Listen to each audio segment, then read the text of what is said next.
되시기를 바랍니다. 요즘 우리가 사는 이 세상에 참으로 끔찍한 일들이 많이 일어나는 것을 뉴스를 통해서 보게 됩니다. 지난 한 주간을 보니까 계속해서 나오는 뉴스가 동생이 엽총을 가지고 형 내외를 죽이고, 그리고 또 말리려고 찾아온 경찰을 쏴서 죽이고 자기도 죽고,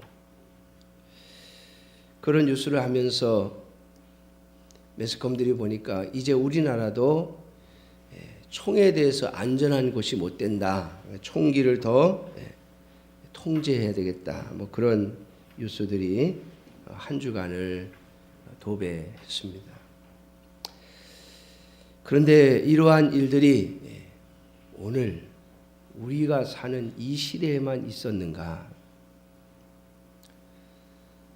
요즘 우리는 세계 곳곳에서 일어나는 일들을 뉴스를 통해서 매일같이 접하면서 어떤 나라에서 전쟁이 있는지, 또 어떤 나라에서 끔찍한 일들이 벌어졌는지, 그러한 뉴스들을 매일같이 볼 수가 있습니다. 그래서 우리는 스스로 착각하기를 마치 요즘 시대에 이런 끔찍한 일들이 많이 일어나는 것처럼 착각할 수가 있습니다. 그러나 이런 끔찍한 일들은 인간이 타락한 이후로 지금까지 사실 계속 되어지고 있습니다. 여러분, 성경을 통해서 우리가 아는 것처럼 아담의 두 아들 가인과 아벨 사이에 형이 동생을 돌로 쳐 죽이는 역사가 아담과 하와가 범죄한 이후에 나온 끔찍한 일 중에 첫 번째가 될 것입니다. 동생이 형을 총으로 쏴 죽이는 것이나 형이 동생을 돌로 쳐 죽이는 것이나 그 끔찍함이 무엇이 다릅니까? 사실 인간은 아담과 하와가 범죄한 이후로부터 모든 인간은 서로 죽이고 죽임을 당하고 또 빼앗고 빼앗김을 당하는 그런 역사를 어쩌면 지금도 되풀이하고 있는지 모르겠습니다. 뉴스를 보면 전 세계 어느 곳에서도 전쟁의 소식이 끊어지지 않고, 한쪽이 좀 잠잠한 것 같으면 다른 쪽에서 또 문제가 생기고, 또 그쪽이 좀 잠잠해지는 것 같으면 또 다른 쪽에서 문제가 생기는 그런 일들을 보게 되어집니다. 사랑하는 성도 여러분, 이 불완전한 세상 속에서 오늘 저와 여러분들은 어찌 두려움 없이 살 수 있겠습니까?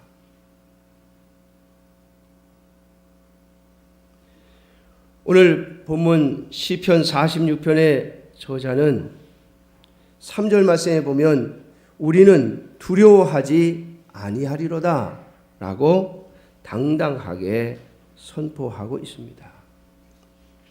이 세상에 어떤 일이 벌어지든, 내 주변에서 어떤 상황이 벌어지든 결코 두려워하지 않겠다고 하는 확신을 가지고 선언하고 또 선포하고 있습니다.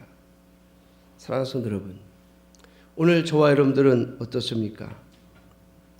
이 수많은 일들이 벌어지는 이 세상 삶의 정황 속에서 어떻게 두려워하지 않고 살아갈 수 있느냐라고 하는 것입니다. 여러분, 두려움은 우리로 범죄하게 만듭니다. 두려움은 범죄하게 만들어요. 우리가 두려움으로 말미암아 죄를 짓고 두려움으로 말미암아 범죄하게 되어지는 것입니다. 여러분, 가인이 아벨을 돌로 쳐 죽인 건 무엇 때문인지 아십니까? 둘이 동시에 하나님 앞에 제사를 드렸는데 아벨의 제사는 하나님이 받으시고 가인의 제사는 받아주시지 않습니다. 그러니까 이 가인이 두려움이 생겨요. 아, 나는 하나님으로부터 떨어지는 건가? 만약 저 동생을 없애버리면 하나님이 사랑해 줄 자가 나밖에 없으니 내가 하나님의 사랑, 하나님의 응답을 받지 않겠는가라고 하는 생각이죠. 하나님의 사랑으로부터 멀어질 것 같은 두려움. 바로 이런 것들이 오늘날 현대인들 속에 숨겨져 있고 그것은 곧 죄악으로 드러나게 되어지는 것입니다. 우리의 주변에 처해진 모든 환경 속에서 두려움 때문에 범죄하는 것이죠. 어려움이 있을까 봐, 또 환난이 닥치면 그것을 인하여 멸망을 당할까 봐.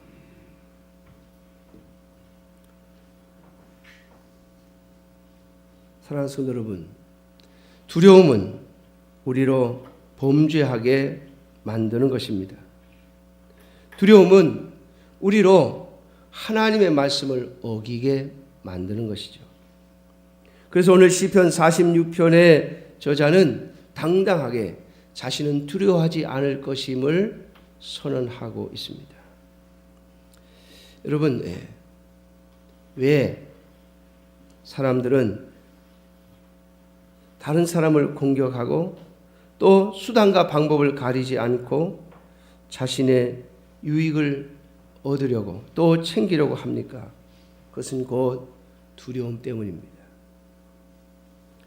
여러분, 요즘 보면 IS가 많은 테러와 또 공격을 하고 있죠. 그들이 없어질 것 같은, 멸망당할 것 같은 두려움에 휩쓸려 있습니다. 서양의 문물로부터, 서양의 철학으로부터, 그리고 서양의 사상으로부터 그들의 종교를 잃어버릴까 봐 두려워하는 것이죠.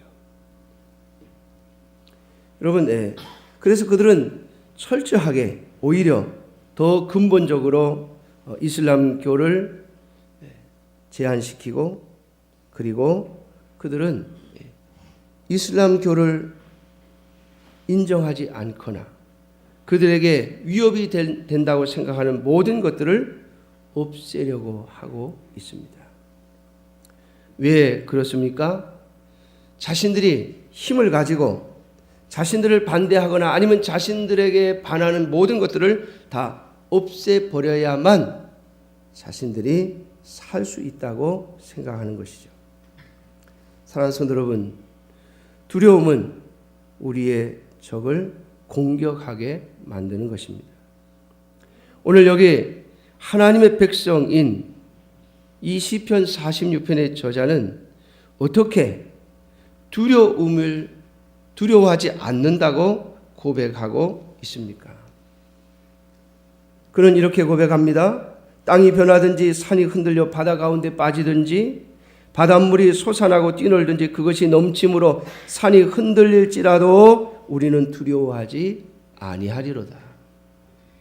여러분, 어떻게 이렇게 할 수 있습니까? 오늘 시편 42편 저자는 바로 하나님이 우리의 피난처이시기 때문이라고 말하고 있습니다. 어떠한 위협으로부터, 어떠한 공격으로부터도 하나님은 우리의 피난처가 되어 주실 것이라고 하는 신앙의 고백 때문입니다. 어떠한 환난이 닥쳐와도 하나님의 백성인 우리는 하나님의 도우심을 입을 것이라고 하는 믿음의 고백 때문입니다. 그러므로 사랑하는 성도 여러분, 오늘 저와 여러분들이 이 말씀을 통하여 과연 하나님이 나의 피난처이신가? 라고 하는 것을 한번 물어볼 수 있기를 바랍니다. 우리가 하나님에 대한 신뢰와 확신이 없으면 우리는 세상의 모든 것에 두려워 떨 수밖에 없는 것이죠. 세상의 모든 것이 우리를 두렵게 만드는 것입니다.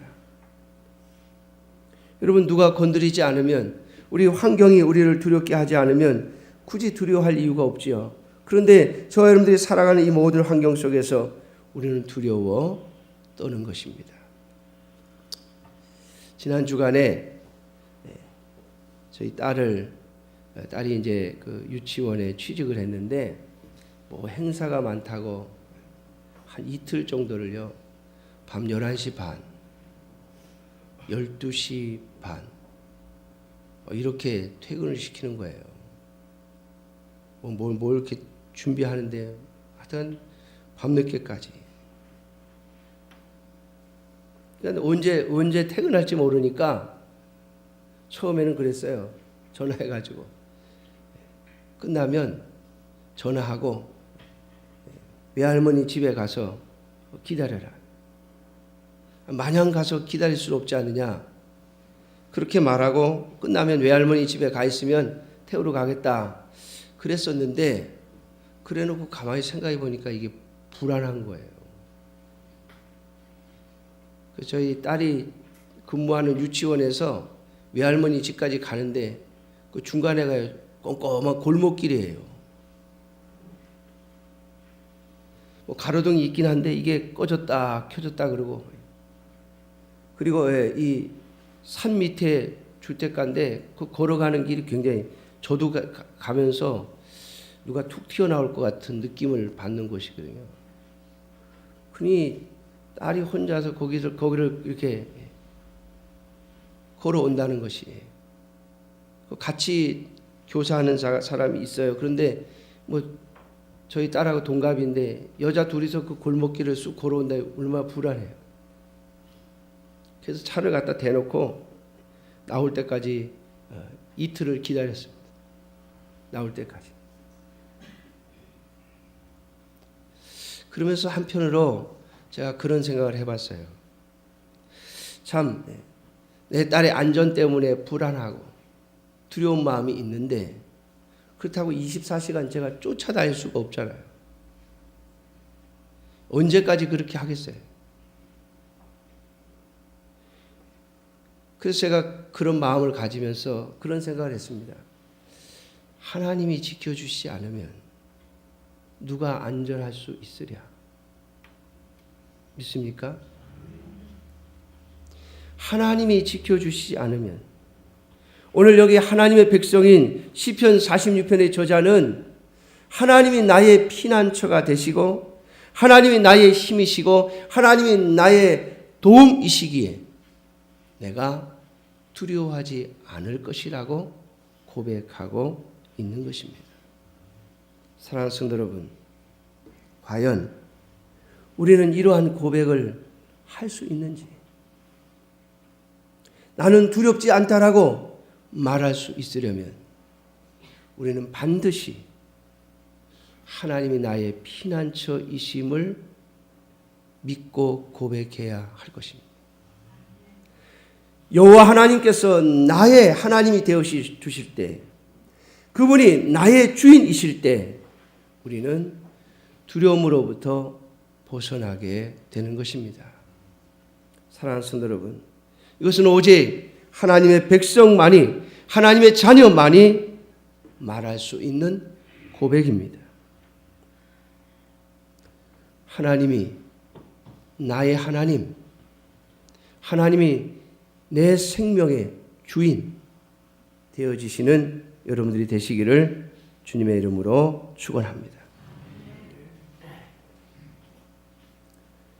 오늘 본문 4절에 보면 한 시내가 있어 나뉘어 흘러 하나님의 성 곧 지존하신 이의 성소를 기쁘게 하도다. 하나님이 그 성 중에 계심에 성이 흔들리지 아니할 것이라 라고 고백하고 있습니다. 여러분, 하나님의 성은, 하나님의 이 성, 하나님의 성소, 지존하신 자의 성소, 이 성은 흔들리지 않을 것이라고 고백하고 있지요. 여러분, 도대체 이 성소, 지존하신 이의 성소가 무엇입니까? 구약 시대에는 이것은 이스라엘 백성을 의미하는 것이었습니다. 왜냐하면 이스라엘 백성들 한복판에 하나님의 성소가 있었기 때문입니다. 여러분, 출애굽을 하고 이스라엘 백성들이 광야에서 40년을 움직일 때, 그리고 가나안 땅을 들어갈 때 언제나 이스라엘 백성들 한가운데 중앙에 하나님의 성막, 하나님의 성소가 있었습니다. 그래서 저는 가보진 못했습니다만은 유럽에 있는 교회들 중에, 유럽에 있는 교회들을 보면 옛날, 요즘 현대 건물들 말고 옛날 이렇게 마을을 형성하는 그런 유럽의 마을들, 기독교 국가들의 마을들을 보면 이 교회가 마을의 중앙에 있대요. 마을의 중앙에다가 교회를 세우고 그 교회를 중심으로 해서 마을을 형성하고 살았다고 합니다. 우리 한국은 조금 다르죠. 우리 한국 교회들은 대부분 다 교회가 잘 보이는 곳에 있어요. 그래서 마을마다 들어가면 마을 입구에 있든지 아니면 마을에서 제일 잘 보이는 언덕에 있든지 대부분 교회들이 그렇게 있습니다. 우리 교회도 지금 길이 이쪽으로 나가지고 마치 동네를 등지고 있는 것처럼 보이지만은 원래 이 길이 생기기 전에 이 언덕 위에 세워져서 이 동네에 내려가면 이 높은 집들을 짓기 전에는 교회가 이렇게 동네에서 다 쳐다보였어요. 우리 한국은 한국 교회들은 좀 특징이 다르죠. 그러나 이 유럽의 교회들은 그랬다고 그래요. 마을의 중심에 예배당을 놓고 교회를 세우고 그리고 그 교회를 중심으로 해서 마을이 형성되어 있다고. 여러분, 이스라엘 백성들이 그렇게 살았습니다. 그들의 중심이 하나님이셨고 그들의 중심이 성소였습니다. 하나님의 성막이 일어서면 이스라엘 백성들이 다 같이 일어서고 하나님의 성막이 걸음을 멈추면 다 같이 걸음을 멈추고 하나님의 성막이 텐트를 치면 이스라엘 백성들도 다 텐트를 쳤습니다. 여러분, 이 하나님의 성소, 하나님이 임재해 계신 곳, 오늘 이 성소는 저와 여러분들의 심령입니다. 고린도전서를 통해 사도 바울 우리에게 뭐라고 말합니까? 우리가 하나님의 성전인 것을 너희가 알지 못하느냐라고 말씀합니다. 저와 여러분들의 심령 속에 하나님의 영이 임하셨다면, 우리의 심령 속에 하나님의 영이 계시다면 우리 자신이 바로 하나님의 성소입니다. 그러므로 사랑하는 성도 여러분, 이 성은 흔들리지 않습니다. 주변의 어떤 환경 속에서도, 우리의 육신의 생명이 끝나는 상황에서도 우리의 이 심령은 결코 흔들림이 없는 것입니다. 그러므로 진짜 믿음이 있는 사람은 죽을 때 보면 안다고 그러잖아요. 어떤 성도님들은 그럽니다. 죽을 때 얼굴을 환하게 웃고 죽으면 그 사람은 천국 같고, 죽을 때 얼굴을 찡그리고 죽으면 그 사람은 지옥 같다고 하는 얘기를 하는 분들이 많아요. 여러분, 맞을 수도 있고 안 맞을 수도 있습니다. 예를 들어서 가다가 여러분 교통사고가 나서 죽은데 어떻게 웃고 죽어요? 그렇잖아요. 여러분, 암에 걸려가지고 막 그 고통을 막 견뎌내면서 막 그 고통에 막 몸부림치다가 죽는데 어떻게 웃고 죽어요? 어느 때 보면 아냐면 죽음을 두려워하는지 안 하는지, 죽음 이후에 주님과 함께 거하는 것을 가슴에 가지고 있는지 아닌지. 물론 갑작스럽게 죽는 사람들은 그걸 확인할 방법이 없죠. 그러나 일반적인 죽음 속에서는 그것을 보면 압니다. 그 속에 하나님의 영이 계신지 안 계신지. 여러분, 하나님의 백성은 죽음을 두려워하지 않는 은총을 입은 자들입니다. 왜 그렇습니까? 하나님이 주인이시요 하나님이 피난처이시기 때문입니다. 그래서 사탄은 하나님의 자녀들을 두려워하는 거예요. 사탄은 하나님의 백성들을 두려워합니다. 왜 그렇습니까? 하나님의 자녀들은 죽음을 두려워하지 않기 때문입니다. 왜 끊임없이 사탄이 주님의 제자들을 두려워하고 또 사도 바울을 두려워하며 그들이 왜 두려움에 떨었습니까? 바로 그들은 죽음을 뛰어넘은 자들이기 때문입니다. 오늘 하나님의 자녀들이 하나님 앞에서 내가 두려워하지 않겠다, 우리가 두려워하지 않는다라고 고백하는 것은 바로 우리 속에 하나님이 계시기 때문입니다. 그러므로 사랑하는 성도 여러분, 오늘 저와 여러분들이 이 세상을 향하여 두려움 없이 살아갈 수 있는 하나님의 귀한 자녀들이 되어지시기를 주님의 이름으로 축원합니다.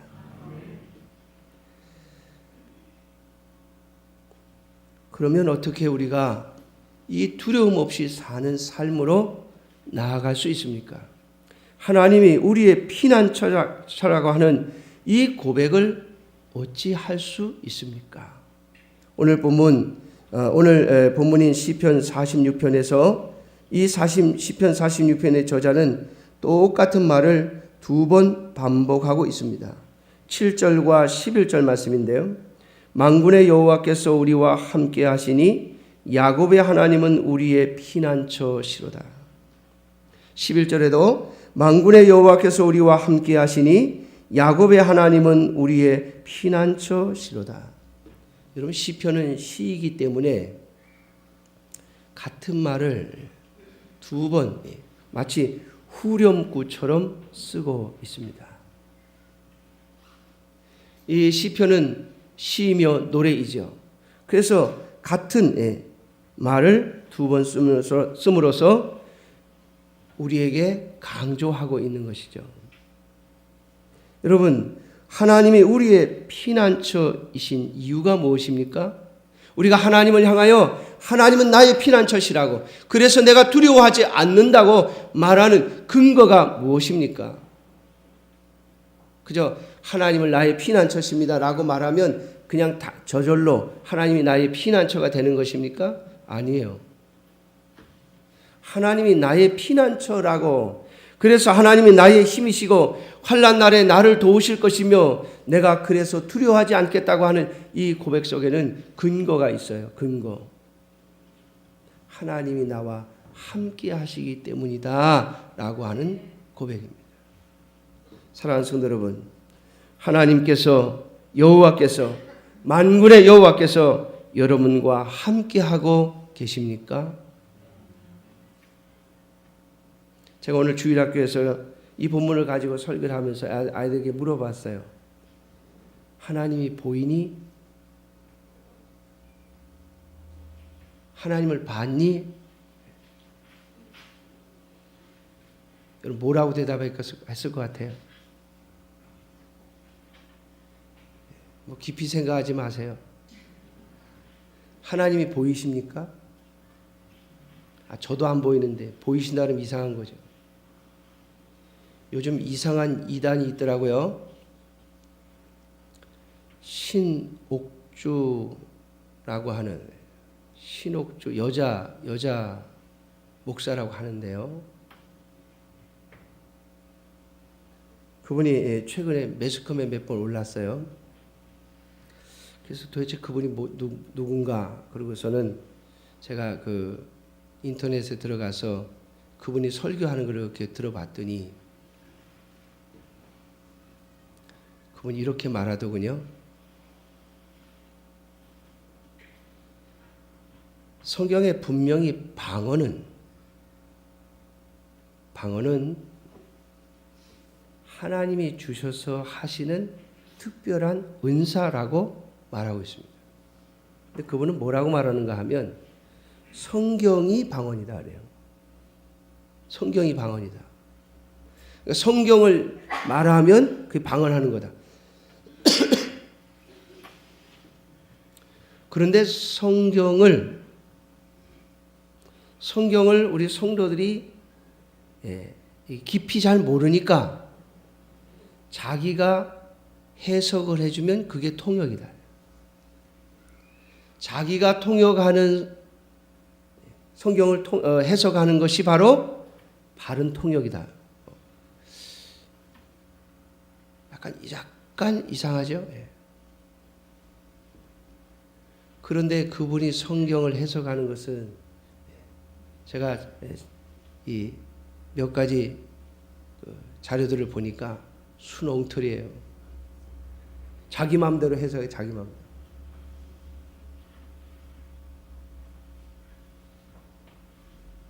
여러분, 하나님이 보이십니까? 안 보이죠. 하나님이 보인다 그러면 그 이상한 거예요. 하나님 보인다고 하면. 제가 전에도 한번 말씀드린 것 같은데, 제가 옛날에 대학원 시험을 볼 때 면접을 보는데 제 옆에 어떤 분이 공학 박사인데, 공학 박사고 교수예요. 무슨 공대 교수를 하시던 분이 총신대 신대원에 들어와서 목사를 하시겠다고, 목사가 되겠다고 신대원에 지원을 했어요.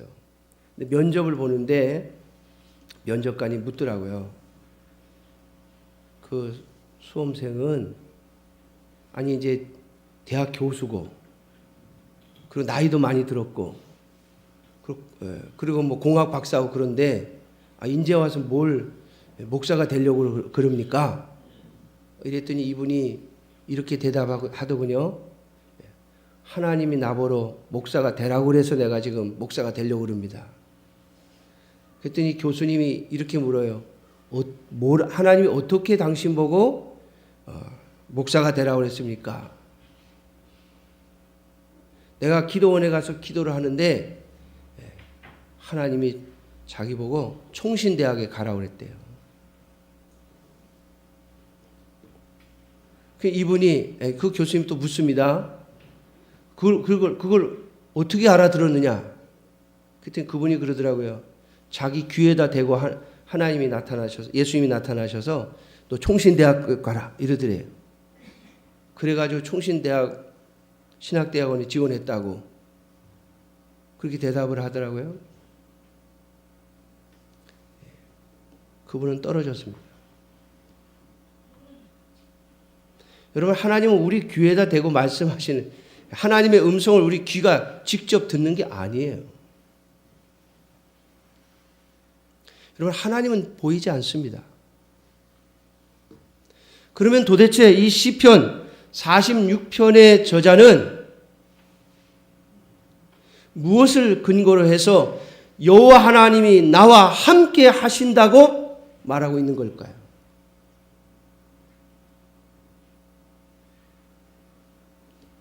시편 46편의 저자는 오늘 여기 본문 8절에 이렇게 말하고 있습니다. 와서 여호와의 행적을 볼지어다. 그가 땅을 황무지로 만드셨도다. 그가 땅끝까지 전쟁을 쉬게 하시며 활을 꺾고 창을 끊으며 수레를 불사르시는도다. 이르시기를 너희는 가만히 있어 내가 하나님됨을 알지어다. 내가 문나라 중에서 높임을 받으리라. 내가 세계 중에서 높임을 받으리라 하시도다. 여러분,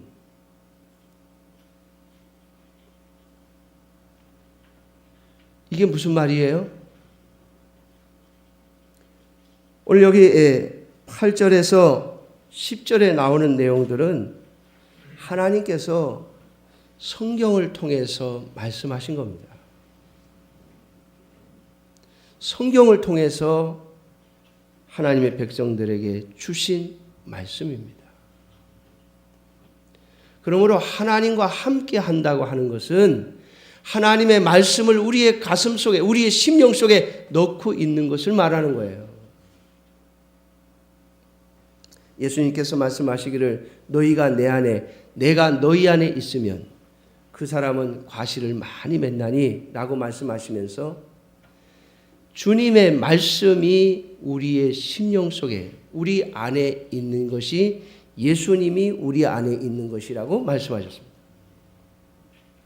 그러므로 사랑하는 성도 여러분, 오늘 여호와께서 우리와 함께 하신다고 하는 이 시편 46편의 저자의 고백은 그가 하나님의 말씀을 자신의 심령에 담고 있음을, 하나님의 말씀을 그의 심령에 담고 하나님과 통행하고 있음을 고백하는 것입니다.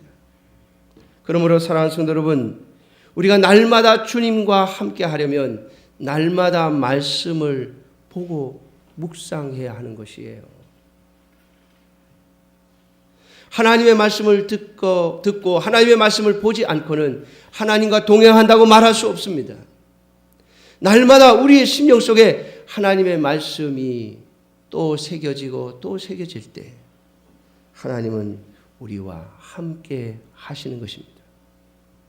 사랑하는 성도 여러분, 이 시편 46편의 저자는 하나님의 말씀을 계속 그의 심령에 집어넣고 그 말씀을 믿고 그 말씀을 의지하고 있었기에 그는 하나님이 나와 우리와 함께 하고 계시다고 고백하는 것입니다. 사랑하는 성도 여러분, 또다시 여러분들에게 묻겠습니다. 하나님이 여러분과 함께 하고 계십니까? 그에게 하나님은 피난처가 되어 주실 것이며 하나님이 피난처가 된 백성은 이 세상 무엇도 두렵지 않을 것입니다.